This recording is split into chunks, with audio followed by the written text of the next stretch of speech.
Est-ce que vous connaissez Kevin Santos?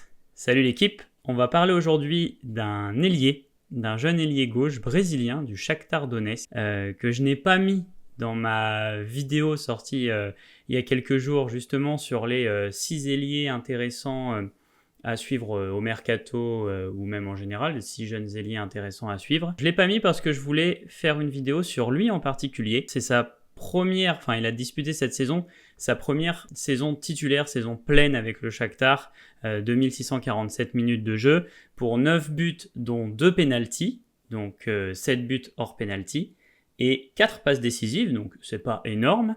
La saison d'avant avec le Shakhtar aussi, il avait joué 1047 minutes pour 3 buts dont 1 penalty et 4 passes décisives et précédemment il était joueur de Palmeiras, il me semble, où en fait il n'avait pas beaucoup joué. Il avait été rapidement repéré par la fameuse cellule brésilienne du Shakhtar. Donc ouais, un jeune ailier gauche intéressant qui a disputé cette saison ses premières minutes en Ligue des Champions et qui est loin d'avoir laissé les gens indifférents.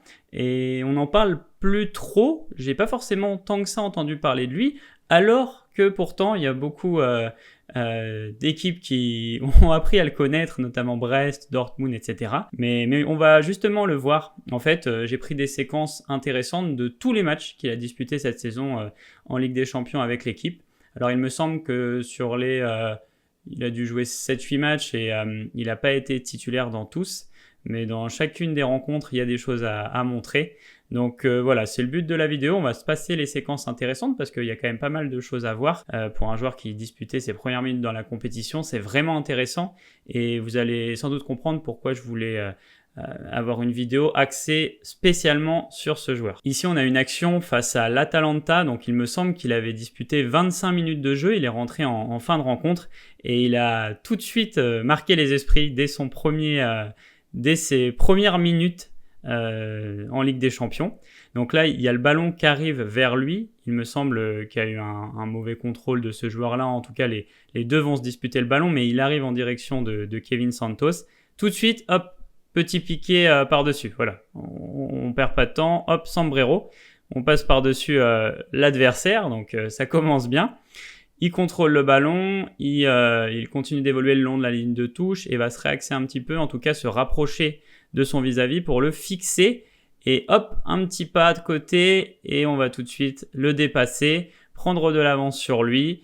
On arrive dans une zone intéressante pour trouver un centre. Ce qu'il va faire, il va viser la poche d'espace libre pour pouvoir trouver ce coéquipier ici qui se projette dans la surface, qui va malheureusement mal contrôler le ballon, mais c'est dommage parce que du coup, en ratant son contrôle, cet adversaire, ce joueur de l'Inter, va pouvoir le récupérer, alors que voilà, ça aurait pu amener une action quand même assez dangereuse. On voit qu'il y a de l'espace, qu'il y a de quoi apporter un danger direct sur le but adverse si on joue bien la situation. Donc voilà, première entrée, sombrero, on avance, on élimine l'adversaire, on centre et on trouve un joueur libre. Et puis sinon oui, il a été impliqué dans une phase de jeu intéressante qui aurait pu donner une occasion nette aussi. Là il a un de ses coéquipiers qui lui adresse une passe et il va tout de suite faire une talonnade petit pont, il me semble, sur un joueur de l'Inter. Le coéquipier qui lui a adressé la passe demande le 1-2, donc il connaît bien son coéquipier, il sait que c'est un joueur un peu fantasque qui est capable de faire ce genre d'action-là.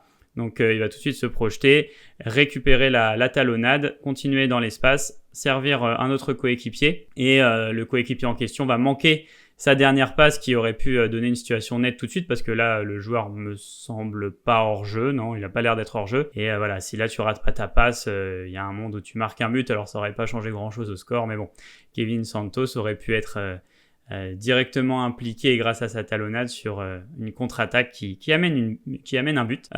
Face à Arsenal, alors c'est pareil, il est rentré en fin de match de mémoire, il a joué une vingtaine de minutes, il n'y a pas d'action particulièrement marquante, si ce n'est qu'il a déposé Thomas Partey à un moment. Il aime bien faire ça, là il écarte un peu les jambes, il tâtonne un peu des deux côtés, comme ça vous allez voir sur certaines actions pour créer de l'incertitude, et hop, après il part d'un coup, et là il avait réussi à dépasser Partey. Mais au final, il va retourner dans cette zone-là et tempérer un peu, prendre son temps. Donc Partey a le temps de revenir. Il le fixe et en fait, il va essayer de trouver un centre. Selon moi, pour ce coéquipier-là, tu vois, dans l'idée qu'il puisse récupérer le ballon dans une zone où il y a de l'espace. Mais voilà, il va un petit peu manquer son geste et ça va plutôt... Alors après, peut-être qu'il cherchait ce coéquipier-là, mais je sais pas, je pense pas. Mais en tout cas, il va plutôt adresser un centre dans cette zone-là, et c'est Martinelli du coup qui va le récupérer de la tête. Alors malgré tout, il va remettre le ballon sur un coéquipier de Kevin Santos, mais le centre en lui-même est manqué. En tout cas, si son intention c'était de trouver un de ces deux coéquipiers-là. Alors contre les Young Boys, cette fois-ci, il me semble qu'il a disputé toute la rencontre, en tout cas, qu'il était titulaire et qu'il a joué la majorité des minutes. Il est directement impliqué sur le premier but de son équipe. J'allais dire le deuxième but du match, mais le premier but de son équipe. Pourquoi ? Parce qu'il trouve un sorte de décalage. En fait, il trouve son coéquipier qui attaque une poche d'espace entre 4 joueurs adverses, un tunnel d'espace un peu entre pas le latéral et le central, ça doit être un milieu qui est venu compenser et le central. Donc là, c'est Kevin, tout de suite, il est en train de fixer le joueur et hop, au lieu de tenter un contre un, il va adresser une passe dans l'espace. Voilà, la passe est bonne et l'espace est intéressant parce que vous voyez que son coéquipier est dans une situation où il a du temps, voilà, il est pas pressé, il peut prendre une décision sans avoir trop de risques d'imprécision technique et du coup c'est ce qu'il va faire, il va pouvoir adresser un centre à son coéquipier qui va marquer derrière. Donc voilà, pareil, Kevin Santos directement impliqué sur ce but. Ici on a une situation, oui bon je l'ai mis, c'est un petit peu fantasque, hein. C'est pas une action qui amène un but, mais c'est lors d'une ressortie de balle de l'équipe ukrainienne. Voilà, son coéquipier lui adresse le ballon, c'est parce que ça reste intéressant d'avoir cette qualité technique. Là on voit que voilà, tout de suite il a deux joueurs qui sortent sur lui. Enfin, notamment un joueur qui sort sur lui et un autre qui était plus ou moins au marquage ici et qui se déporte. Hop, petit pont. Et du coup, ça va permettre de se libérer de ça et de trouver une passe pour un de ses coéquipiers et après de redéclencher une séquence de possession, en tout cas d'être moins pressé. Et voilà, la plupart des joueurs de l'équipe adverse sont dans la même zone, donc on va pouvoir aller attaquer l'autre côté du terrain. Et puis, ça doit être la dernière action notable du match. Pour lui, c'est bon, à peu près en fin de rencontre. Alors là, c'est en gros plan. Les caméramans de la Ligue des Champions avaient choisi de faire un gros plan. Mais on va le voir un petit peu se faufiler, voilà, faire une course comme ça. Il va fixer un joueur adverse, parvenir à le dépasser. Il y en a un deuxième qui arrive. Même chose, il arrive à s'en sortir, il tient bien sur ses appuis, il résiste, hop, il arrive, il dépasse ce joueur-là. Il a éliminé les deux joueurs adverses et au final... il y en a un troisième qui est obligé de faire une petite intervention de boucher, là, de le mettre par terre et finalement il a réussi à provoquer un carton jaune. Donc pareil, action assez importante. C'est toujours bien de faire en sorte qu'un adversaire écope d'un carton jaune et qui illustre voilà, tout son côté percussion, qualité de dribble, de conduite de balle, etc. Alors face au PSV, j'ai pas trouvé d'action si marquante que ça. Pourtant, c'est une équipe contre laquelle il y a moyen de faire des choses parce que c'est une équipe qui défend plutôt haut et voilà, quand tu es un bon dribbleur, tu peux quand même t'amuser un peu. Mais voilà, peut-être que j'en ai manqué, mais j'ai pas trouvé de plus que ça, à part celle-ci qui était assez intéressante où en fait t'as son central qui va essayer de le trouver avec une très belle passe. Une passe longue comme ça sur lui. Alors on le voit pas forcément, mais il va bien ajuster son corps, il va bien sentir l'endroit où le ballon va atterrir parce que la manière dont il va pour contrôler le ballon et en fait le petit déplacement qu'il fait avant de le contrôler feinte l'adversaire et du coup il arrive à lui passer devant juste sur le fait de récupérer la passe. Après voilà, il a un petit peu d'espace et là ça peut faire très mal, donc il commence à avancer, il pousse le ballon et voilà, il dépose tout de suite son opposant. Donc là il va avoir le temps d'adresser un centre, mais il va le manquer. Là il fallait peut-être tenter en hauteur, il va essayer à ras de terre, mais du coup il y a un adversaire qui est sur la trajectoire, donc l'adversaire va tout de suite reprendre le ballon. Mais voilà, bon, dans le dernier geste, c'était pas particulièrement un succès, mais voilà, encore une fois, une action, il a déposé un adversaire qui illustre bien ses qualités. Contre le Bayern Munich, pour le coup là, on en a deux actions significativement marquantes et très importantes.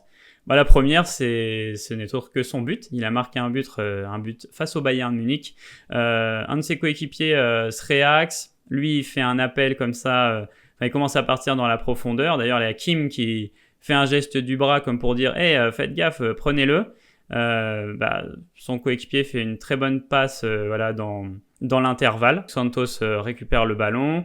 Kim part sur lui et là voilà, il arrive, il longe un petit peu la ligne de touche comme pouvait le faire Robben en arrivant de l'autre côté. Et là il longe un peu la ligne et hop avec des petits mouvements il arrive à plus ou moins éliminer on va dire Kim, enfin à le déstabiliser et faire en sorte d'avoir le temps de frapper et ça va faire mouche. Il va marquer un but, donc action assez sympa, puis c'est toujours une bonne chose de pouvoir marquer contre une très grosse écurie. Et il aurait pu aussi avoir une passe décisive au compteur. Ça n'a pas été le cas, mais pareil sur une situation comme ça de transition offensive, sur une contre-attaque, il se projette avec un de ses coéquipiers, hop, petit coup d'œil, il regarde à peu près où son coéquipier se trouve, il pousse le ballon, il continue, même chose, hop, il rejette un coup d'œil, voilà, on prend l'information, il se rapproche de la surface et au dernier moment, superbe passe dans cette toute petite intervalle-là, hop, il arrive à trouver son coéquipier qui lui va manquer son geste, il va un peu trop ouvrir le pied, et le ballon va longer le poteau adverse, mais franchement, c'est une situation très nette. Il y a Kim d'ailleurs qui est ici encore une fois. Et ouais, situation très nette. Voilà, il aurait pu finir la rencontre avec un but et une passe décisive. Ça n'arrivera pas, mais en tout cas, en analysant les images, nous, on le sait, on sait qu'il a amené une occasion nette de but. Face à Brest à présent, alors là pour le coup il a fait du dégât face à Brest et vous allez le voir face à Dortmund un peu après. C'est des matchs où voilà, tu termines la rencontre, tu te souviens de son nom. Je ne sais pas si les supporters brestois et ceux du Borussia se rappellent de lui, mais en tout cas juste après la rencontre ils ont dû se dire ah ouais ok lui c'est pas n'importe qui. Donc là il y a une passe longue qui arrive sur lui. Déjà le contrôle qui colle au pied, magnifique contrôle, hop, parfait. Il s'amène un peu le ballon par là, hop, on le fait un petit peu rouler, on prend son temps, hop, on tape un peu sur ses appuis, on fait des jeux de corps et tac, on envoie tout de suite le ballon dans l'intervalle entre les deux joueurs adverses. Et puis hop, voilà, on les dépose totalement. Un geste que Vinicius fait parfois, on le voit parfois faire des gestes un peu comme ça pour passer entre deux adversaires. Et voilà, ça a fait mouche hein, là. Oh mince, voilà, là c'est la panade. Les deux sont un peu à la rue, ils se sont fait déposer.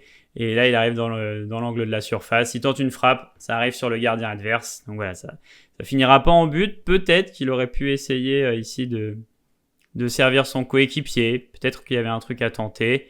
Il a essayé de faire la différence par lui-même, mais ouais, en tout cas le geste était assez impressionnant. Ici situation, voilà le ballon est en l'air, ça doit être les Brestois qui étaient dans le camp du Shakhtar, et en fait petit contrôle comme ça un peu en aile de pigeon pour faire un sombrero sur l'adversaire, sombrero un peu grand pont comme ça. Tac, il va se projeter dans l'espace et tout de suite, alors c'est dommage, il est hors jeu, mais il adresse une passe. Du coup non, pas tout de suite. Non, il attend un peu et peut-être un poil trop du coup. Mais très belle passe en extérieur du pied pour son coéquipier, mais du coup il est hors jeu comme je vous l'ai dit. Mais bon, le geste était assez sympa, donc je voulais quand même vous le montrer. Ici une situation où il va pouvoir, le ballon est un petit peu entre les deux joueurs. Tac, il va arriver à le récupérer. Le projeter un peu là vers l'avant puisque le Shakhtar attaque par là et puis hop du bout du pied déposer l'adversaire brestois. Là il prend un peu de la vitesse et il va tenter de pousser le ballon, mais c'est bien anticipé pour le coup par le joueur adverse qui va arriver à toucher la balle. Alors il y a un possible, comme ça on pourrait se dire va y avoir un contre favorable, Santos lui saute un peu par-dessus, mais le ballon se déporte trop et les Brestois le récupèrent. Dernière action qui en fait en termes chronologiques est la première de cette série d'actions-là, 17e, et en fait j'avais oublié qu'il y avait le but, mais oui, effectivement il a marqué un but aussi contre Brest qui vient sur une séquence assez intéressante puisqu'il enclenche un gros pressing payant. Il arrive sur le Brestois, le ballon rebondit un peu et puis hop ça passe par dessus et là tout de suite il va se projeter, il va courir, voilà, il a beaucoup d'espace là, il a énormément d'espace et puis il va arriver à trouver le chemin défilé. Dernière rencontre face à Dortmund et là c'est pareil, il a fait un sacré boucan.